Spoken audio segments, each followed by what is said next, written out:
ከዚህ ትልቅ ተራራ ስር የ1 ቢሊዮን ዶላር መደበቂያ ቦታ አለ። ይሄም የተገነባው ከመሬት 610 ሜትር ያህል ጥልቀት ላይ ነው። ተራራው ስር ነው ያለነው። እናም እዚህ ቦታ ላይ በመደበቅ እስካሁን የተሰሩትን የአቶሚክ ቦምቦች በሙሉ መከላከል ይቻላል። እናም አሁን ልዩነቱን አሳያችኋለሁ።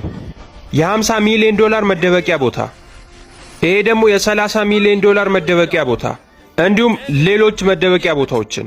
ሁሉንም የምንጀምረው ግን ከዚህ $1 ከሚያወጣ መደበቂያ ቦታ ነው። አሪፍ ይመስላል። ኑ እስኪ ውስጥ እንግባና ምን እንዳለን። እሺ ሰዎች፣ አሁን ቤቱን አስጎበኛችኋለሁ። ጉብኝታችን አልቋል። ይሄን ቦታ የሰሩት በቀላሉ አንድ ኮንቴነር አምጥተው በመቅበር ነው።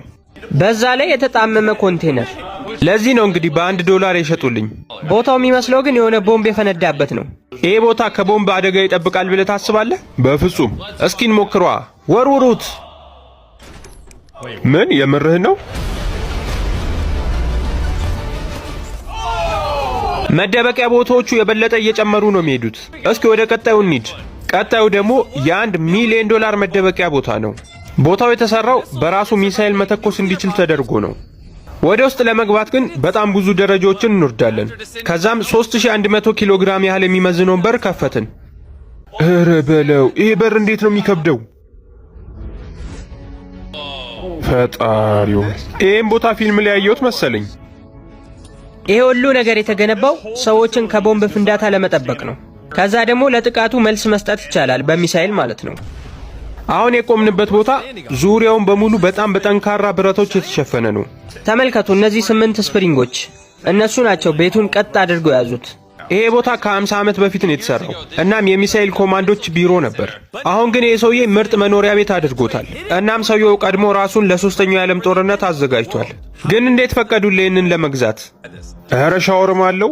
እንዴት ነው የጓደኞቼን አስተሳሰብ ከሌሎች እዚህ ለጉብኝት ከሚመጡ ሰዎች ጋር ስታነጻጽረው? ይመስለኛል ዝቅተኛ ነው።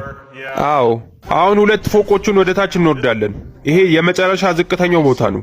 እዚህ ውስጥ እንደምታዩት ምግብ ማብሰያ ቦታ አለ፣ ሳሎን አለ። በመጨረሻም በጣም ድብቁ ቦታ ላይ ወስዶናል፣ ወደ ኒውክሌር ማስወንጨፊያው ቦታ። ከብዙ ዓመታት በፊት እዚህ ቦታ ላይ ትክክለኛ ሚሳኤሎች ነበር የሚቀመጡት። እረ በለው ጂሚናዮማ፣ ምንድነው? ወደዛ ግን እንዴት ነው? ደህንነቱ የተጠበቀ ነው?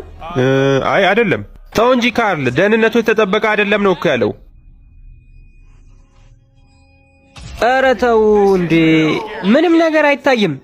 በጣም የሚገርማችሁ ነገር ግን ገና እየጀመርን ያለ ነው። ከዚህ በኋላ የምናያቸው መደበቂያዎች በሙሉ ደግሞ እየጨመሩ የሚሄዱ ናቸው።